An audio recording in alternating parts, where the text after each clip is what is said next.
Yo, what's up, everybody? Welcome to another episode of Turtles Love Pizza. And this is the podcast where we go over everything to do with the Ninja Turtles, including comic books, movies, and animated TV shows. This is Steven. This is Andrew. What's up, Andrew? What's up, Steven? Sorry, everyone. Why are you Steven's been laughing? having some technical difficulties before we started recording, and it's just it's just funny. He's in pain listening to the You- reverb and echo of his voice right now, and you can just see it on his face. That it's just not a pleasant thing. Yeah, man. I don't know if I should just mute it and let you talk. It's okay. We all like to see you suffer a little bit. All right. Well, so let's just get into it. Andrew, you know how we start these things. What have you purchased this week This week, or um, or any weeks? I don't actually remember at all. Well, I did purchase something for you, so that was a gift. That is true. So I What can I was can that? talk about the soft goods that I have. So I did purchase from Brain Candy a pillow, a TMNT Hostess, not Hostess. Was it Hostess? Yeah, Hostess.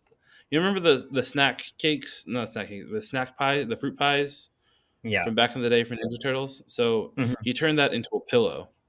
So I have one of those. Nice. And Steven so graciously bought me a throw blanket that has that classic TMNT pattern of the turtles. I guess they're in the sewer, but Ben Bishop updated it to have the new four turtles from the last Ronin stuff. So it's really comfortable. It's very soft. Ooh, that's what I want to It'll be great. know. Yeah, Hey, by the way, have you been keeping up with that series? I have and I haven't. So I'm somehow my comic book shop missed an issue. Oh, So yeah, did and I you didn't want to open up the variants that I bought from Penn Bishop. So, get... yeah, Yeah. debating whether or not to So, find that missing issue. how far have you actually read though? I read the first two, and then the third one's missing. So I was Okay. like, oh, Okay. Well, you can always try Midtown Comics because they probably have it. yeah, maybe I'll get something from Midtown one of these days. But yeah, because we're gonna have to reschedule everything and review that one as well. Because for those of you that don't know, Kevin Eastman and Tom Waltz are gonna continue these Last Ronin Ninja Turtles, the new ones. Uno. What were the other names? They're all one, but in different I forget. languages. I remember there's like a Odin or something like that, but they're really really cool. If you haven't read the Lost Years special, that one is a really really fun one, Andrew. You have to get on that one. Yeah, so it's Yi, Uno, Odin, and Moja. Oh my god, you would have thought I would know. I would remember E because that's Chinese for one. Yeah. Stupid. But anyways, hey, I think I got it working, so that's even better. Even better. Okay, so you're not hearing the echo anymore? Oh, right when I said it, it started echoing again. Of course it would, right? Yes, that's my luck. But yeah. Anyways, so we are here for the final issue. It's been a while. Me and Andrew kind of took a hiatus because we had a lot of pre-recorded episodes, but now we're running out, so we're running to catch up. And this episode, we're doing the final issue of the Mighty Morphin Power Rangers and the Teenage Mutant Ninja Turtle crossover, issue number 5. And Andrew, The why don't final you jump? issue. Final issue, yeah. So, Andrew, why don't you jump into it? Give us a quick plot description.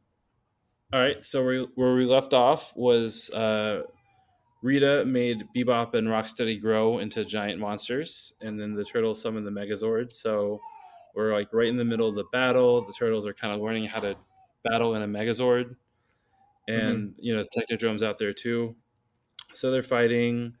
they're doing pretty well until Shredder summons the Dragon Zord, right? Mm-hmm. So the Dragon Zord comes, and as we all know, the Dragon Zord is like way overpowered and like can destroy everything. So Yes. Shredder starts whooping on them, and then Zordon calls in for reinforcements, which is the normal Power Rangers, but they are piloting Metalhead, who Which got is an upgrade cool. into basically like a Metalhead Megazord, which is yeah Mm-hmm. really cool.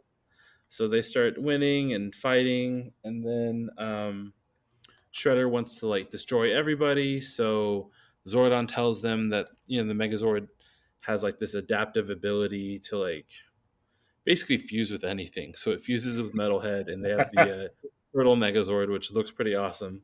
Yeah. And they thwart the attack, and then Shredder retreats, and then the Turtles are kind of at a loss of what to do with the Power Rangers. They're in like the command center, Yeah. and then we shoot up back to Shredder and Rita, and Shredder is trying to make it so that no one can use the power coins but him.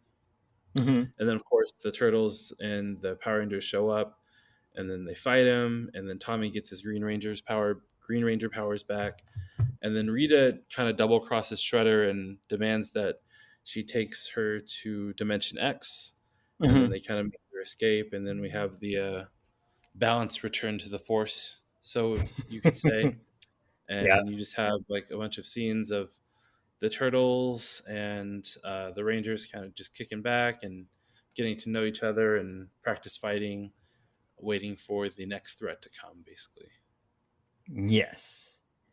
And why don't we jump right into it? I think one thing that I want to say about this episode or this issue is that I think it's too quick. I definitely think this could have been a six-parter, Oh yeah, I and agree with that. right. Like Um, they really rushed that ending. Like all of a sudden, it's like bye, see you later, and then it's over. yeah, Which and yes, it very much is like the Power Rangers TV show. yeah, Like it really kind of felt like that kind of an ending, like an episode of Power Rangers. But yeah, like it left you wanting more, and they did come up with a sequel series, which mhm. I guess we'll eventually get to. Yeah, we But yeah, will. I think so. I want to go into the fight scene. So when we reviewed this the last issue, I remember you gave it a 5 and I was like, I'm not there yet. I'm a 4 because I kind of looked at the cover for the next issue. But uh-huh. like I said, I definitely think that this issue could have been extended to a sixth issue as well. So this one is not even a 5. So I'm contemplating if I should have made the last issue of five slices, but now That's why I we're keep not. telling you, like, you can't wait. You can't wait on these things. You just got to go for it, man. Yeah, I know. So let me jump into some really quick gripes before I get into what I liked about it, and then you So too. negative. Actually, no, they're not gripes, but maybe you can help me answer it. So, Okay. how did Tommy actually get the power coin back? I feel like the action happened so quick. I missed it. He basically pulled the Shredder. Like What is Shredder it? blasted him. Shredder blasted him with that ray, and he couldn't morph. Oh, okay, yeah, yeah. So, like the power coin like rejected him. So they basically did that. Like Billy was kind of saying, you like flip the polarity, and if you totally shifted off balance, like they're basically figuring out how Shredder did it, and they're doing it themselves. So like when they Oh, show up there, they're like now Tommy, and then Tommy just kind of blasts him, and then he's able to like get his power coin back, basically. yeah. That I don't think that worked very well for me. It should have been a little more than that. I actually would have liked to see him fight Shredder a little more than just like boop, like punch him and But it then. wouldn't have been a fair fight if he has the Green Ranger powers, Yeah, like that's Shredder, true though. because then you Okay, would be basically saying that like Shredder couldn't hold his own against Tommy, which is definitely not the case. yeah, because then Leo, right? So yeah, it makes sense. And then you know what? Like other than that, I did find this issue super fun. What about you? What stands out to you? The action scenes were amazing in this. Like just the whole way everything was drawn. It's very dynamic. It's so colorful too. Mm-hmm. But yeah, my only issue is that it is very abrupt in the ending. Yeah. Like it just it. I feel like we deserved more Yeah. because It's they kind of did like, such a good job like building everything up to this point, yeah. and then they're like, "Oh crap, we're running out of runway. Let's just land this plane now." Yeah. I agree. And the thing I like about Ryan Parrott is he really, or Perot, however you say his last name, he really seems to get the voices of all these characters and the idea that they're teenagers. Yeah. Um, and I feel that more so than James Tinian did with the whole Batman TMNT crossover, which we have like two more, two more series of those from James Tinian, whereas we only have a second one with Parrot Perot. So I actually enjoy these characterizations better. I also think he does the villain voices better too. Yeah. He totally, I mean, he's the main writer for Mighty Morphin Power Rangers, so it makes sense, but he really gets the whole Rita voice down and Hmm. Goldar. But the other thing I want to bring up is, you know, that kid that Tommy was like, he did all this for that kid, right? I forgot the kid's Yeah. name. At the very end, that kid doesn't even do anything. He just joins Casey Jones's like gang. You Yeah. know what I I mean? mean, means he becomes a good guy. Yeah, I know, but like I really didn't feel like there was a lot of growth with that character. So why did they need it other than for inciting incident? You know what I mean? Well, yeah, that's true. I mean, it was just basically a plot point to get them to like come over there to New York City, basically. Yeah, exactly. And I wonder if there would have been a different way of handling that. You know what I mean? Like, Yeah. and so that's also another reason why I would want a sixth issue, because technically I would have liked to see him and the kid Tommy was after, and Tommy, like they had some kind of get together where they either fight it out, get it out of their system, and become friends again, or something. But we really don't understand their relationship other than I feel like they might be close to being like adopted brothers or something. Yeah, something like that. That's Yeah. basically what they're saying. Yeah, so other than that, and the speedy ending and the funny pizza that Michelangelo brings up, and this is definitely a really fun issue. I want to specify that Metalhead, the Metalhead Megazord, is probably the coolest design. Like, you know what I mean? Pretty much. Yeah. And this guy can really draw the Dragon Zord. Yeah, the I Zords think, look amazing. yeah, it's amazing. Yeah, what was the artist's name? I think is Simone DeMeo. Yeah, he really kills this. Like all of these crossovers, the standouts are always the artists. I mean, the writers always pretty good, but like you said, he's got to speed through certain things and make it clean and easy at the end of the day. But like these artists, yeah, they're just hitting on all cylinders, if you ask me. Definitely. I mean, I think I like to imagine that they were just like fans growing up like we are, Yeah, and they're just like this is like chomping at the bit to have something fun like this. I agree. I think the next question I have for you is Raph versus Tommy. They ended on a cliffhanger, but I feel like there's a definite winner, right? Yeah, Tommy wins. What? Tommy wins? Dude, he's a Power Ranger. So? He's a morphed Power Ranger, okay, versus a mutant turtle. Okay, so what does a morphed Power Ranger have that a Ninja Turtle does not have? More power. Literally, he's a Power Ranger. Okay, but you can't use any of the weapons. You're just using your ability and the costume. Does it have like heightened strength or something? I don't Yeah, even know. you have like heightened strength, heightened martial arts abilities. Like, Oh, why I do you did think they not. can like jump from the ground all the way up to the top of the Megazord Oh, when they're more?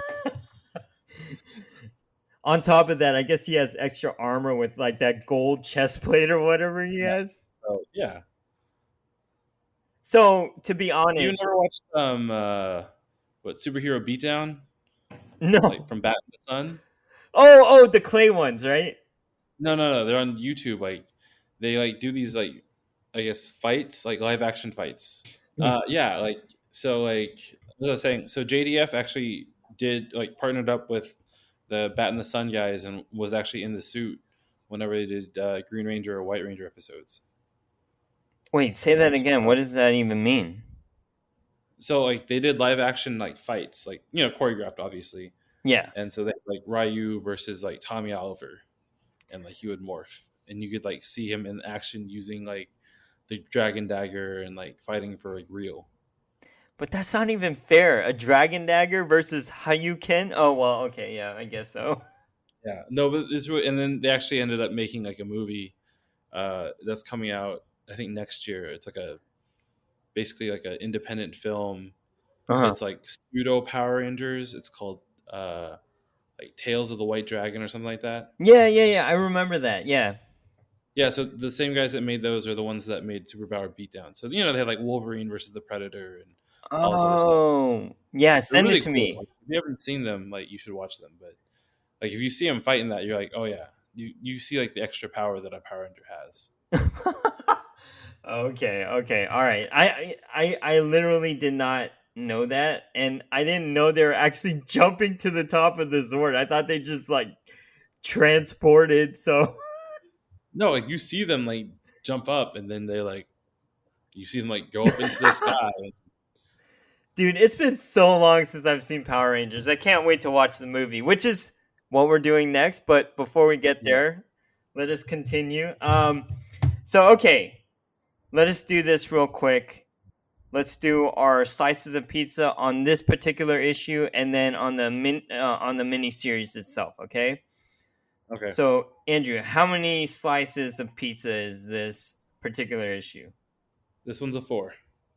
Okay, and series in general. Series in general gets a 4. Okay, this one for me is also a 4. I think if you put them all together, 4 slices, I think it was about a 3.5. So I round up anyway, so it's a 4. Oh So yeah, it's this, not like a solid 4. It's definitely like a round up 4, but yeah, still a 4. yeah.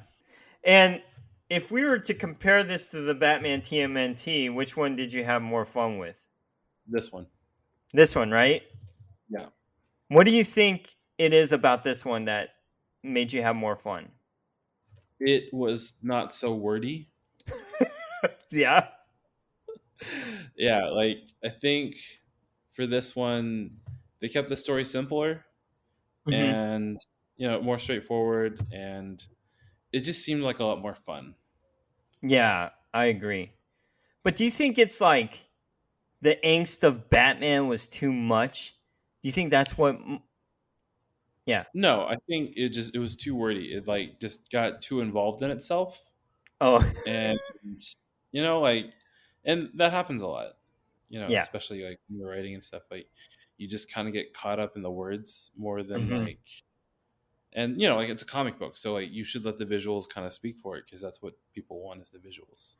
Right. And I think that in the Batman TMNT one, like the visuals were amazing, but like the writer James Tinian didn't really let the visuals kind of speak for it, and he just really wanted his words to tell the story more instead of Yeah. like a good balance between the two of them.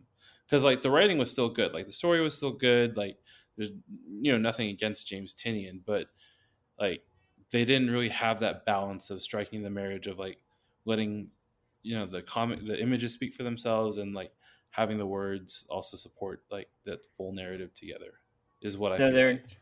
they're trying to like one up each other, and Yeah, then they didn't seem to work together. They kind of like were both trying to do the same thing instead of like being a more cohesive collaboration. oh, I see what you mean now. Whereas this one, I feel like they're kind of on the same page, but then at the end of the day, issue 5, they just had to like get it done. Run, basically.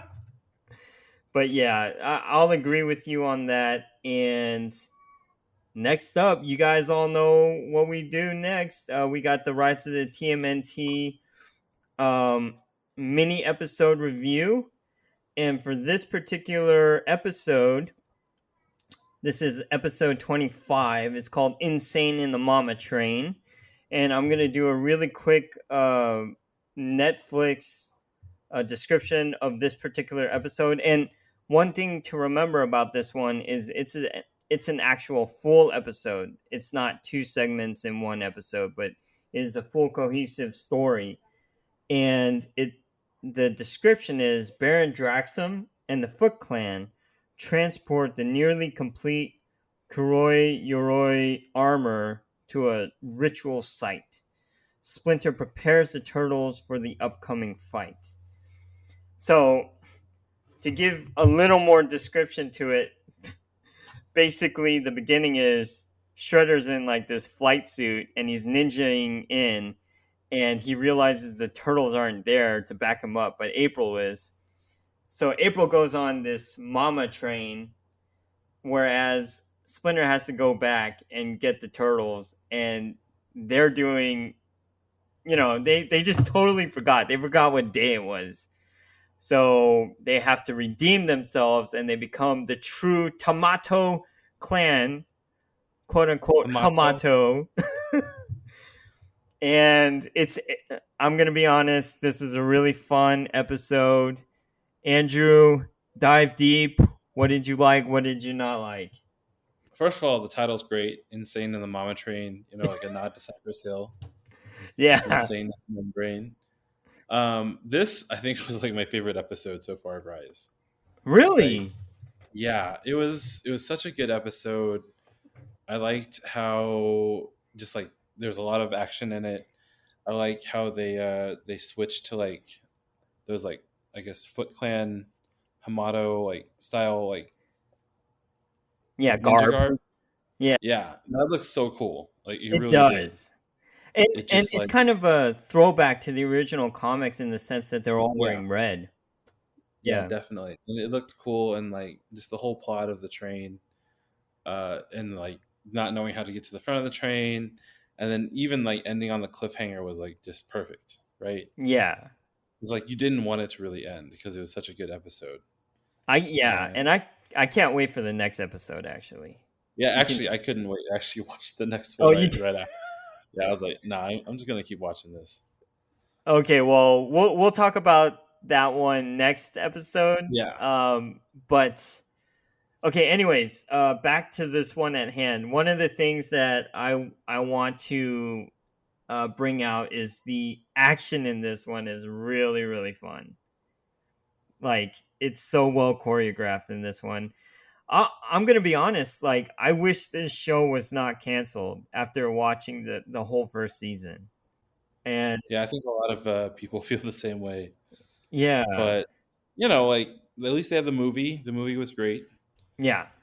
and the movie really did bring about like a good ending to the series. I think No, because they yeah, finally kind of bring up to their full potential of who they can be, and mhm. then you also get like a male Casey Jones, which I think everyone wanted for some reason. They were Yeah, kind of mad about the Cassandra Jones yeah, line, but yeah. I'm. So everyone knows now that they're having the tale of the Teenage Mutant Ninja Turtles, like the TV show based off of the latest Mutant Mayhem.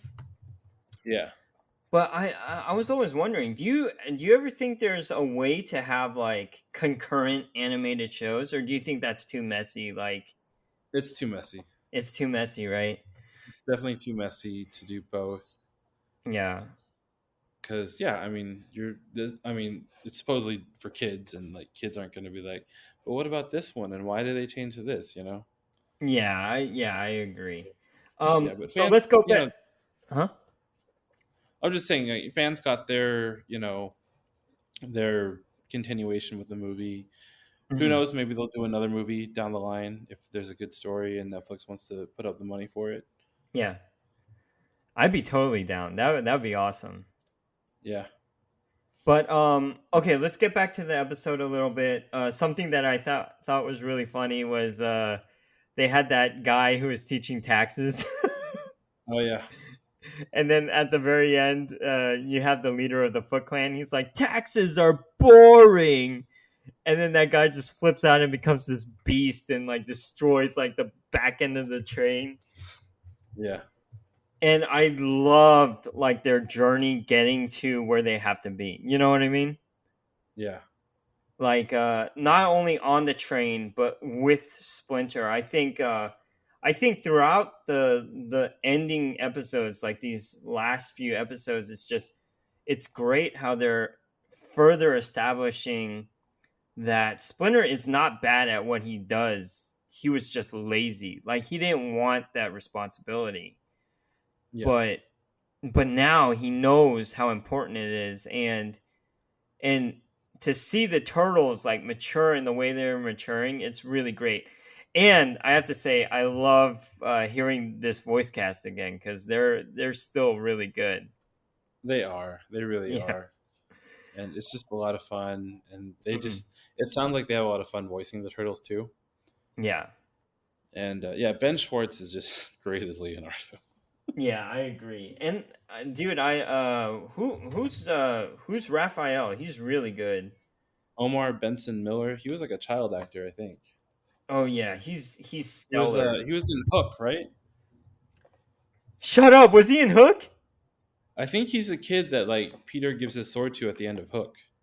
The kind of Oh, I feel like he was in a Miracle at Saint Anna. It was a Spike Lee movie or something. oh, But maybe it wasn't him. Oh yeah, no, he wasn't in Hook. Sorry, I got my kids mixed up. He was no, in you're Eight good. Mile though, apparently. Oh, was he really? Yeah. Omar Benson Miller. Yeah, I think he was in that movie I was talking about. Nope, maybe not.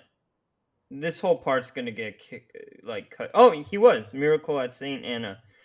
But anyways, so oh dude, he was in Transformers. Oh, was he? Yeah, he was the cousin of the hacker dude.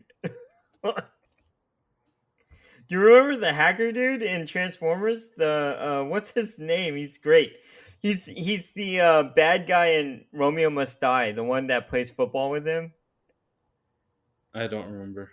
Anthony Oh, Anderson. yeah, Anthony Anderson. Now I remember. Yeah, yeah, yeah. Yeah. Okay, anyways, we just went on a crazy tangent about the cast, but anything else you want to bring up, because you did say this is your favorite episode. I think this is top 5 for me, top 3. Yeah. No, I think that's it. I mean, it was just such a fun movie, and not a fun movie, but fun episode. Hmm. And yeah, like just and then I can't wait to talk about the next one. So you already watched it, right? Yeah. So is there any clue, like, are you also giving that a 5 as well? No, I Okay. think this was a better episode than the next one. Okay, then I can't wait to talk about that one. Okay, so Andrew gave this one a 5 pizza slices. I'm going to give it a 4. And because you know me, man, Baxter Stockboy is still the head of the dude. I don't know why Me that too. episode. I don't know, man. I don't know why that episode gets me, but that one's amazing. But okay, Andrew, what are we doing next week?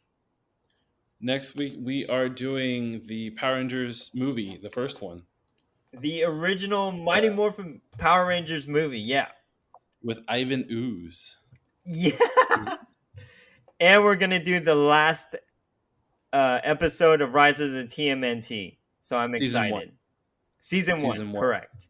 And then that'll be the completion of this entire season, and then we'll start on our next season. And me and Andrew will get together and finalize that pretty soon too. So for all you guys joining in, thank you for tuning in, and we will talk to you next time. All right, See ya. bye. See ya.